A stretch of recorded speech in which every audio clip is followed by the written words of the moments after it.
Oh baby, it's happening, look at that sponsor.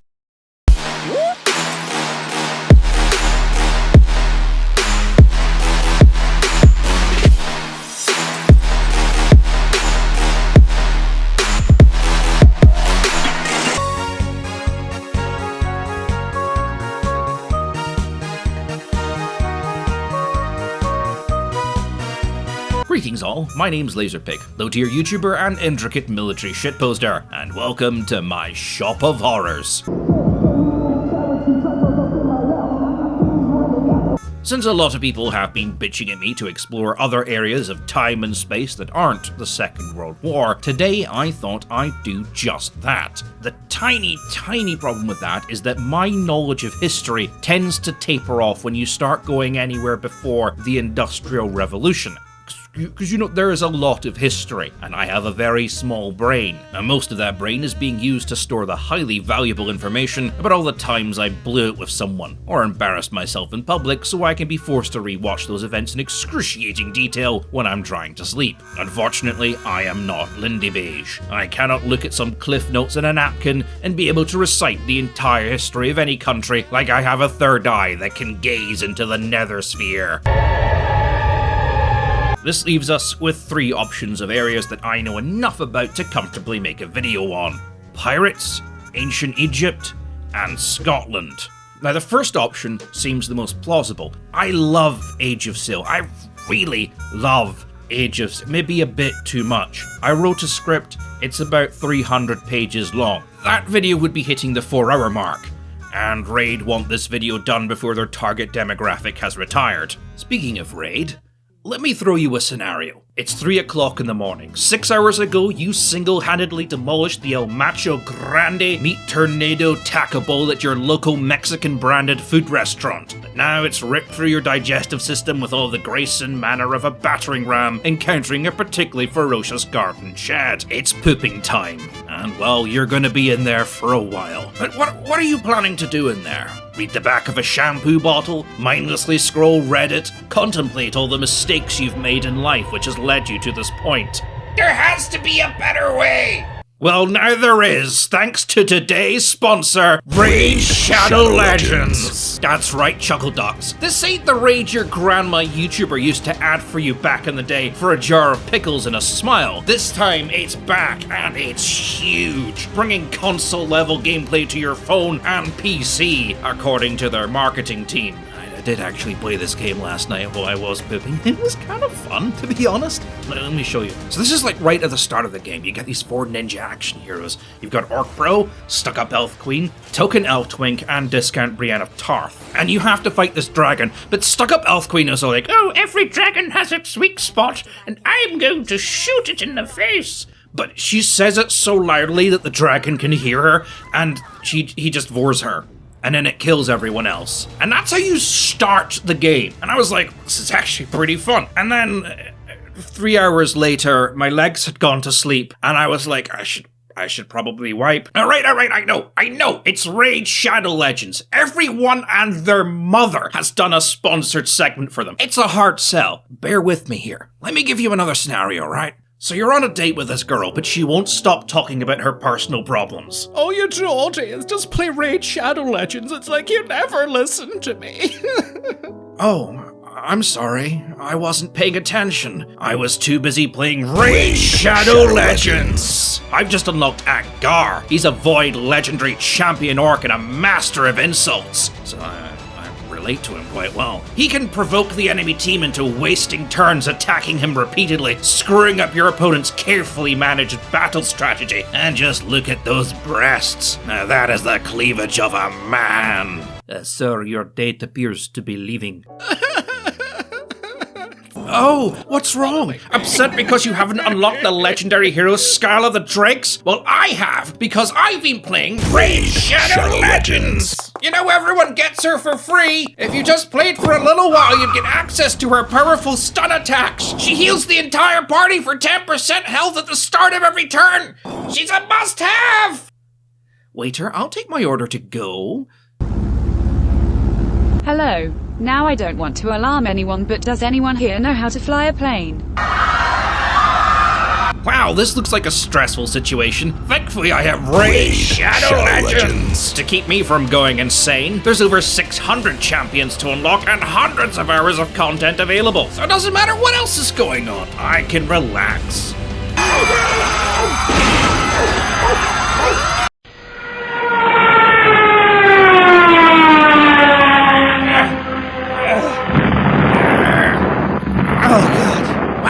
Can't believe I survived that comedically timed plane crash. Better check what supplies I have. And let's see. Magic fuzzy dice, tampons, the Paul Daniels Now That's Magic 150 easy to perform magic tricks box, and Raid Shadow Legends! Oh yeah! This month marks Raid's 3rd year anniversary, and we're gonna have plenty of time to check out the new skin feature. Like these ones for my Arbiter. Watch her go from Goody Two-Shoes Basic Bitch High Elf to Raven Darkheart Evernight to the Ice Queen to the Wicked Witch of the North. I think I like big titty goth girlfriend look. Yeah, that's my favorite. Hey look guys, we found the rare sandwich tree and it's in bloom. Looks like we're going to be fine thanks to Raid Shadow Legends. You've just witnessed 3 everyday scenarios, highly improved by the ample supply of Raid. But I know what you're thinking. Laserpig, I am a sophisticated gentleman, and before I dive into the addictive and blood-pumping action of Raid Shadow Legends, I need assurances that I'm going to be getting free stuff. Of course, what do you think Raid is? Amateur hour? Scan my little QR code or click the link in the description to receive a free starter pack worth $40 if you were to buy it with Mummy's credit card. That includes 3 epic champions, a Tiger Soul, and the other one, along with 10 Magic XP Brews, 10 Force XP Brews, and 10 Spirit Brews, which honestly make a huge difference early game. All of that treasure will be waiting for you when you log in and play Raid Shadow Legends! Right here. Just click this little bit up here, since apparently some of you all have had trouble finding it. It's just there, just click that bit there. There you go. But act now, because these rewards are only for new players, and only available for the next 30 days. Sorry, people watching this in June, you were too late to enjoy the full birthday celebration giveaways of Raid Shadow Legends. And now me and Rotus are retiring to a small Caribbean island to play more Raid, where we may make a few extra champions of our own. So join me in Raid. I'm playing Why Aren't You? It's received highly in the Play Store. You don't have an excuse. Download now, link in the description, and get playing, for I will it so! Anyway, back to video. A lot of you may be asking the question, why was that ad so long? And that is an excellent question. Anyway, what was I talking about? Quickly, I can't remember. Okay, right. So ancient Egypt and Scotland are really the only 2 kind of reasonable things that I can talk about and get my facts mostly right, mostly correct. So for that, I flipped a coin. Scotland won, thankfully. I mean, as much as I would love to just sit here and make a video about how Ra is not actually the sun god, it's a mistranslation. He's the god of the hidden light, meaning potential, not sun. But, you know, whatever. We're now going to talk about Scotland, which is the country I was born in.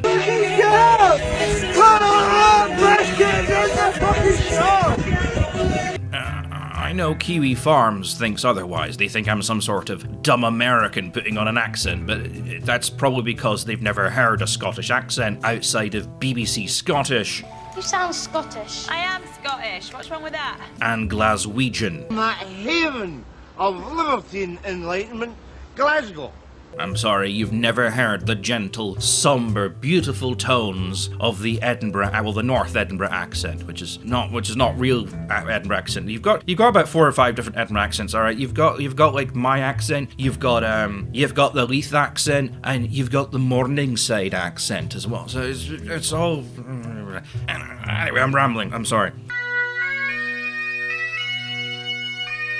Scotland, a country so old, parts of it were built by the dinosaurs. Found by wandering Celts who arrived in Ireland, they were promptly told to leave by the Irish. They then showed up on the shores of this mountainous, rocky, rain-swept landscape with almost no farming land, filled with bears and wolves and ninja attack cats, and thought, perfect, this is paradise. And then they fought a bunch of Vikings, found a magic stone, made a drink that the rest of the world is just a little bit too obsessed with, and now they have a country, and an overly aggressive neighbour who they just can't quite play nice with and share the toys. And between these two countries are what we like to call a series of casual misunderstandings.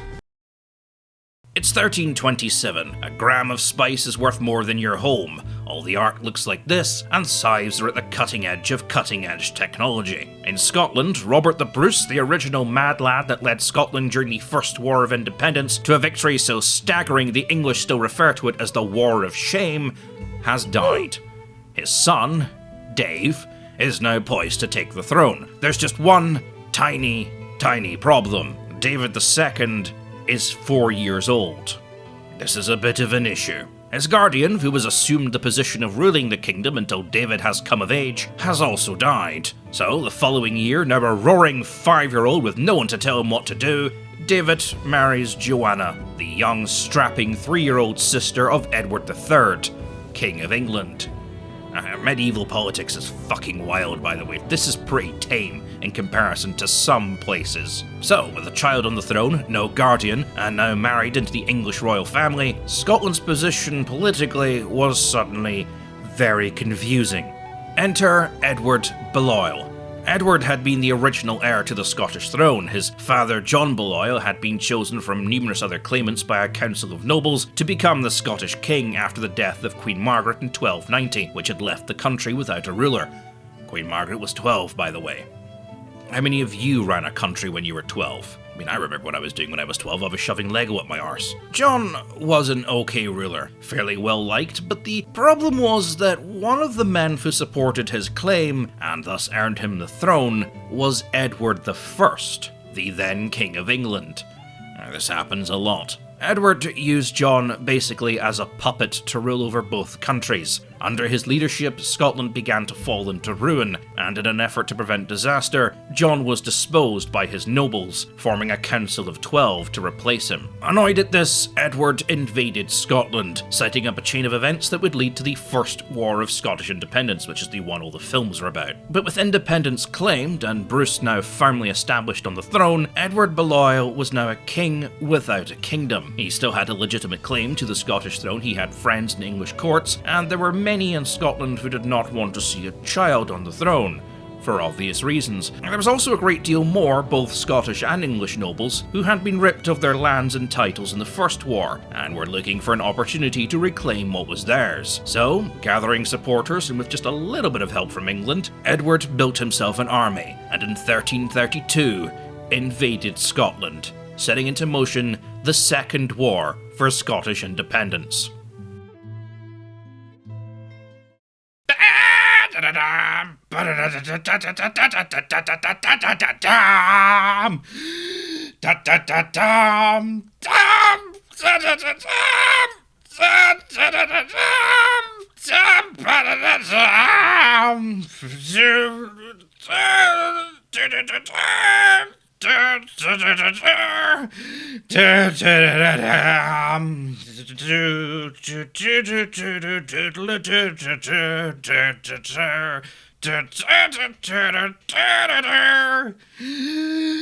Oh god. The year is now 1338. The war has been raging for 6 years. Baliol's campaign had been going well. I mean, he'd landed in Fife and made it to Scone, Scotland's original capital city, where he crowned himself king, until he was beaten back by nobles still loyal to David Bruce. He was forced to flee the country. Enraged at his failure, Edward III has now launched a full invasion of Scotland, and it's going well for him. The Scots, used to guerrilla warfare tactics, are not particularly well versed in medieval linear warfare, and are struggling somewhat. Lego. They're all made of fucking Lego. Baliol has reclaimed his title as King of Scotland, and for his assistance, ceded parts of the country to England as a token of appreciation. This has caused France to trigger Article 5 of its alliance with Scotland, and it starts immediately repossessing English territory in Europe, starting what will later become known as the 100 Years' War. Good for them. Though the English are doing well against the Scots, holding anything they capture is not an easy task. Balliol has proved to be a decisively incompetent commander and regularly loses to inferior forces, making him utterly reliant on the English army, and his nobles are maybe starting to think they've backed the wrong horse. So with French troops now beginning to arrive in Scotland, English trading ships coming under pirate attack in the Channel, and Balliol losing influence fast, Edward III comes under pressure to end the war as decisively and as quickly as possible. So in 1338, he sends a force of 20,000 men, one of the largest armies in the Western world at the time, into Scotland to bring a final end to the country's resistance. His army enact a no-bullshit scorched earth policy, burning fields and destroying towns along the way, until they come to Dunbar Castle.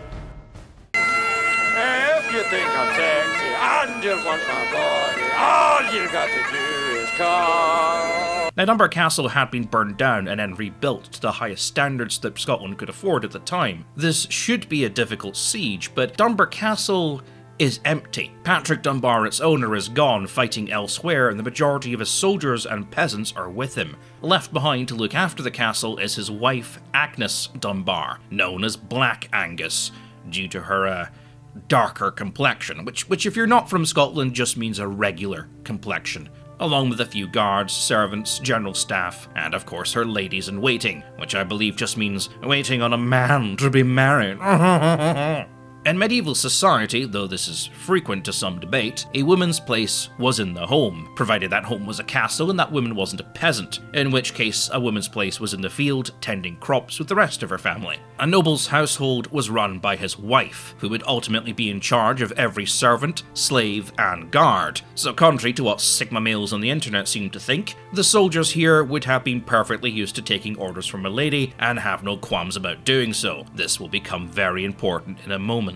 Enter William Montague, the first Earl of Salisbury, and an all-round true Chad of a man. He was leading the English army, he was a close personal friend of King Edward's, and was a renowned sword-fighting champion, being promoted to the king's personal protector. Now, he wanted this castle, as you do, but the standard traditions of warfare at the time dictated that when a woman was alone in the castle and was besieged, she was expected to relinquish ownership of the castle to the attackers, and for that was to be granted safe passage without harm, even if that safe passage was to a prison cell somewhere, to be used as a convenient hostage. Agnes, however, had conflicting feelings on becoming a prisoner, so when Montague surrounded the castle and demanded the lady surrender, Agnes told him to fuck off. Montague was, as you would expect, confused. This had never happened before. He was one of the most respected men in the land, and now some female was giving him disrespect. But he had no cause for concern. Agnes had about maybe 20 people with her, of which only 8 were actually trained soldiers. Montague had a well-supplied army of 20,000 experienced men, and Dunbar Castle was, well, tiny, and rammed firmly against the shoreline. It could not last long under a siege, and surely Agnes, who was used to living the fancy life of the noble and not the life of a soldier, would crumble once the harsh realities of life under siege had hit her. This was his first mistake. So he set up the siege, surrounding the castle and denying its supplies and cutting it off from the outside world. Again, of Agnes, he demanded surrender. Her reply, "Of Scotland's king I had my hoose. He pays me meat and fee. I will keep good my old hoose. Will my hoose keep me?" Basically, she's not with that. Okay, I know that was the wrong accent to be going for, but okay, I used to do drag, I used to do drag as this very large woman called Jackie. Jackie, king of the council estate. Imagine black dyed hair, tracksuit, very into her whispers. Never had a whisper, you're missing it. Big Jackie, he's down Big Jackie. Every time I see Agnes, my mind just immediately snaps to Big Jackie. "Of Scotland's king, I had my hoose. You gave my fucking hoose and I'll fucking smash you." Anyway, so basically, she's not moving from this castle. But Montague, he'd been expecting this, so he calls forward his catapults and immediately starts hurling these massive stone boulders at the castle, smashing them against its walls. Now, this is a terrifying experience to its occupants, as each hit causes the entire castle to shake violently, bits of stone and masonry work crumbling on top of their heads as they cower down in the cellars. Now, after several hours of this, Montague calls off the catapults. He observes the damage, and suddenly, a door to the rampart swings open, and out walks a line of women holding white handkerchiefs. A cheer erupts from the English soldiers, thinking that this is clearly a signal of surrender, until all the women, all at once, start mockingly dusting off the rubble and debris from the ramparts, cleaning them. Furious at this mockery, Montague immediately resumes his bombardment, but each time his catapults stop to reload, the women simply walk back out and pick up from where they left off, sweeping away the debris of the bombardment with brooms. After 3 days, Montague can take it no more. He vanishes into the surrounding forest, where the English are hiding their secret weapon. Now, there is some debate as to what this weapon was. Some sources claim as Agnus personally emerged onto the ramparts among hails of arrows and catapult fire and sat on her fancy chair politely watching the English. Towards her, from the forest, rumbling and groaning, emerged this huge siege tower. Other sources claim it was actually a battering ram. Now, I think I know what it actually was. Slightly older sources claim it to have been a sow. Now, that's basically an armoured shed on wheels. They just push this thing up against the wall with a lot of soldiers hidden inside, and they literally just pickaxe through the wall, Minecraft style. I mean, I'm 90% confident it was a sow, but I have been wrong before. So, Agnus watches this thing slowly rumble towards her, not moving from her giant throne she has constructed herself in the battlements, shouting encouragement at her archers, and giving Montague a polite wave anytime she notices him watching. The sow reaches the walls, directly below where Agnus was seated, and the English soldiers begin their long, arduous task of picking through the wall, with arrows smacking off the thick wooden roof they were huddled under. Until Agnus, very calmly, orders that several of the giant boulders the English had catapulted at her be lifted up onto the ramparts. The soldiers keenly obeyed, and with a dainty kick of her boot, she shoves one of the rocks off the edge of the battlement, watching it crash into the sow below, crushing it almost instantly. The soldiers inside run, abandoning the sow before a second rock smashes its remains to pieces. Agnus watches from the battlements and comments loudly, "Behold, a litter of English pigs!" Which I take offense to. What's wrong with pigs? Pigs are adorable. I like pigs. I need to stop doing these videos while I'm drunk. I'm sad about pigs now.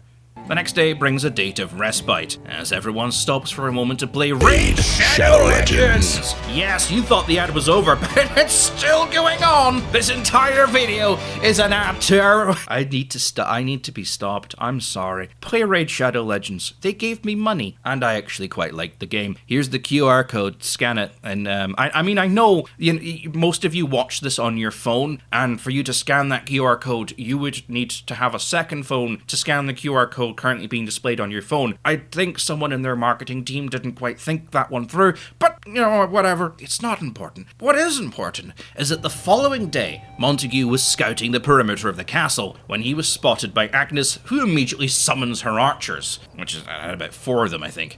Montague was fairly well armoured. He had several layers of chainmail plus leather, because everyone in medieval times was into that sort of thing. He manages to dodge the arrows fired at him, but his second in command was not so lucky, taking a shot straight through the heart and dying almost instantly. Montague is forced to flee back to a safer range, calling back, "My lady likes the dick!" Okay, no, he didn't say that. What he actually said was, "This is one of my lady's love tokens. Black Agnes's shards pierce to the heart." Which is the medieval equivalent of saying, "She likes that dick." Like, medieval insults were kind of weak. I'm gonna be honest with you, their game was not on point. And it would be a while before we get Shakespeare and that greatest of all medieval insults, "Villain, I have done thy mother!" Which is a fucking amazing phrase. I used that once. I screamed it in the middle of a pub, and I got a round of applause from one man who was blind drunk. So I chalked that up to a win. Anyway, after several more days of this constant taunting, Montague decides to try a new tactic. In the early hours of the morning, he walks up to the front gates of Dunbar Castle under a flag of truce, not to speak to Agnus, but to speak to the guards. He informs them that winter would soon be upon them, and that the castle just did not have the supplies to last. To stay with Agnus would mean slow starvation. But he offered an alternative. He had enough food and supplies for each of them. He would give each one a substantial sum of money, enough to start a new life elsewhere. He would let them gather what possessions they had and leave, promising them safe passage away from the battlefield, provided they leave the gate open behind them. It was a hell of an offer, especially for a poorly paid gate guard. The guards kinda looked at him, huddled for a moment, and then, as one, agreed to take him up on his offer. Montague walked away with a smile, believing that the guards would slip away during the night, and the next morning all he had to do was walk straight in. And that is exactly what he did. Come the rise of the sun the next morning, Montague and all his men rose early and sneaked up to the gate. There were no guards, the gate was wide open, so chuckling to himself that his plan had worked, he hurried his men through the gate and then followed them into the castle. You may, oh wow, that's raining pretty heavily. I apologize if the rain, gets picked up with the microphone. That's wow. But in a split second of fortune for Montague, in the rush for the gate, one of his own men shoved past him. Realizing what he had done, the soldier turned to apologize, briefly stopping Montague in his tracks, just as the heavy portcullis slammed down shut in front of him. Arrows began to rain down upon the soldiers, now trapped within the narrow entrance to the castle. The guards had not abandoned their post. They had in fact informed Agnus exactly what had happened, taken Montague's money, and then laid the perfect trap. Montague was forced to retreat, and as he fled, he could see Agnus herself appear in the tower gate, calling down to him, "Farewell, Montague. I had intended you should have supped with us." I should not do that voice anymore. "Farewell, Montague. I had intended that you should have supped with us." That doesn't work, does it? Does that work? I don't know. Let's move on. Of course, by this time, Montague was getting pissed off. He was being humiliated and had spent his evenings furiously going over possible plans in his tent, stomping up and down and wearing a hole in the carpet, until his advisors simply told him that the best plan would be just to wait. Winter was approaching, and like I said before, Dunbar was a small castle, not well supplied. There's no way it could last the winter. So Montague waited, watching as snow slowly covered the tiny castle, knowing that inside his arch-nemesis would be forced to eat rats and burn furniture to avoid freezing to death. And as expected, halfway through the winter months, just as his experts had predicted the castle would now be completely out of supplies, the castle door opened, and a messenger rode forth. It was one of Agnes's ladies-in-waiting. She approached Montague's tent, and he sat back, grinning, expecting this to be the final notice of surrender. But instead, the lady laid out a napkin in front of him, placing upon it a loaf of freshly baked bread and a bottle of wine, with a polite note attached, "With compliments, Agnus." Dunbar Castle had a secret back smuggler's entrance that faced out into the ocean. The locals from the village had been resupplying the castle by sneaking fishing boats in through this rear entrance. Or back passage, if you want. Your mind went there, didn't? Don't lie to me, your mind went there. I know it did. So starving the castle was not going to work. So Montague went back to the drawing board, but as luck would have it, fate delivered upon him a present in the form of a hostage. Agnes's brother, John Randolph, the 3rd Earl of Moray, had been captured in the earlier fighting. He was brought to Dunbar Castle and placed on a large constructed stage in full view of Agnus herself, with a rope around his neck. Montague proclaimed that if Agnus did not surrender the castle immediately, he would kill her beloved brother. Agnus nodded and took a few moments to respond. Brushing herself down, she called back to Montague, reminding him that she was in fact her brother's heir, and if he were to die, she would inherit all his lands, titles, and wealth. And then she asked if the executioner needed his axe sharpened. By this point, Montagu was exhausted. He'd need ships to blockade the castle, which he simply did not have, so he dispatched a letter requesting additional support. This, however, would take several weeks to arrive and months to organise. The English fleet was busy engaging the French and wasn't exactly in the best position to dispatch a couple of warships. All he could do was sit back and wait. Sieges would sometimes go on for months, even years, and he was well supplied, so nothing to worry about, right? Well, not quite. Sir Alexander Ramsay of Dalhouse had been roaming the lowlands surrounding Edinburgh, living his own Robin Hood fantasy, performing a number of hit-and-run attacks on English supply chains. And after hearing that a massive English army was stuck at Dunbar, he raced along the coast with a host of 40 men to assess the situation himself. He was sheltered by the townsfolk who brought him up to speed, and under the cover of darkness sailed 2 small fishing boats into the back of Dunbar Castle, sneaking both him and his men inside. Upon disembarking, he immediately swore fealty to Agnus and swore to help her protect the castle. Black Agnus now had an army, and boy was she going to use it. The next morning, the English awoke to yet another day of nothing. Soldiers rose, dressed, began cooking breakfast, a few left to go out on patrols, others to hunt for fowl in the forest or piss against a tree, and as the sun began to rise, the moisture which covered the ground began to evaporate, creating this thick mist which partially obscured the castle from view. The only warning the soldiers had was the thick, hulking sound of the castle's door being swung open, and out poured Agnes's army. Ramsay, his men, the servants, guards, and allegedly even Agnus herself stormed into the English camp, setting fires and causing general chaos. By the time the English had realised what was going on and had managed to organise themselves, the attackers were safely back inside the castle walls. But the damage had been done. The English had taken a number of casualties, the fires had lost them supplies in terms of both food and equipment, which meant in the middle of winter, a lot of English soldiers would now be forced to sleep without tents or bedrolls, exposing them to the elements. And what was worse, when Montagu scanned the battlements of the castle, he could now see an army of archers staring back at him. Rather than a woman alone in a tiny castle, he was now facing a heavily fortified, well-supplied fortress, with an army that was lacking supply and was badly demoralized. By this point, Montagu had had enough. Throwing his arms into the air, he ordered his army to withdraw. Agnus had won.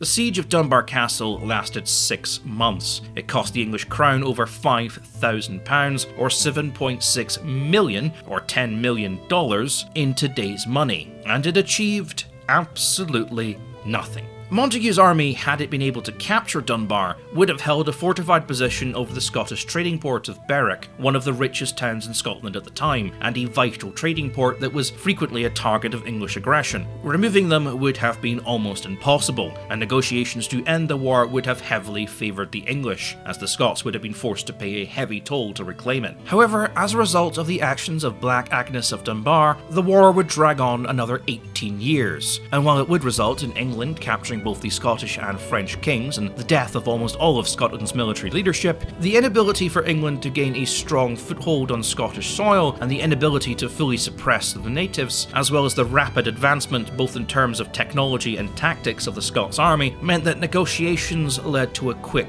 truce, in which terms simply amounted to a cessation of hostilities and an agreement to ransom King David back to Scotland, a ransom which Scotland never paid. David would return to his throne in spite of the unpaid ransom. Putting down a rebellion in 1360, he would remain unchallenged throughout his reign, and a peace between him and Edward would last another 40 years, granted with the occasional skirmish. Baloy, however, requiring constant supplies from England to be effective, would be forced to renounce his claim on the Scottish throne. He would live the rest of his life in obscurity, and would die alone.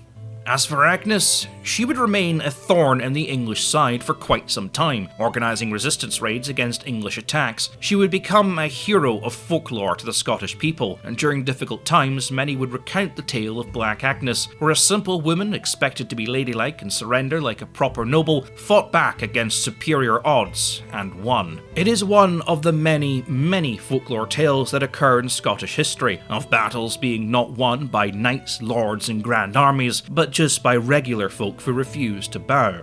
Montague would later recount his experiences facing off against Black Agnus into a ballad, into which he wrote the words, "She kept astir in tower and trench, that brawling, boisterous Scottish wench. Came I early, came I late, I found Agnus at the gate." Anyway, I know this wasn't about tanks or peer spray or whatever, but I hope you enjoyed. If you did, I may recount more tales of weird-ass Scottish history, such as the rock that used to sit on the border that was inscribed with the 1,500-long word insult directed at the English and the various Lowlander clans, or the time they built a gigantic warship, the biggest ship in the Western world at the time, just to annoy King Henry VIII. If that sounds interesting, leave me a comment and let me know, and I will probably do it in about 5 or 6 months when I finally get round to it. Oh, this is a re-recording, by the way, so that's why the audio quality just randomly changes if you didn't know. There's a problem with Adobe Premiere, and it just kept crashing in the final minute. I don't know. I don't know why. So that was a thing that happened. Anyway, this is Laserpig vis-a-vis about half an hour ago, quickly trying to do the final minute because software problems. This is the end of the video. Huzzah! I've been fantastic. You've been fantastic. Thank you for watching. A big thank you to our lords and masters, great Shadow Legends, and of course, a huge thank you to the Skinwalker Mother, whose impending arrival, as we all know, gets gradually closer each and every day. I've been Laserpig, you've been a Laserpig subscriber. If you've not been a Laserpig subscriber, subscribe to Laserpig. Just click the subscribe button or don't. I don't care. Well, I do care, but just I love you. I shall end on as I began, keeping the Scottish economy alive by drinking all of the whiskey. Au revoir and good evening.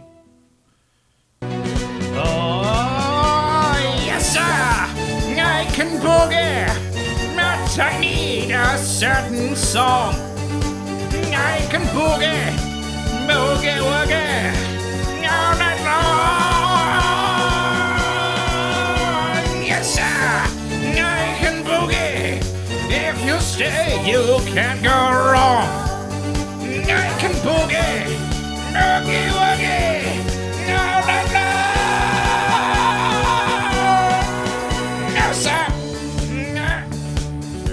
Very much like talking.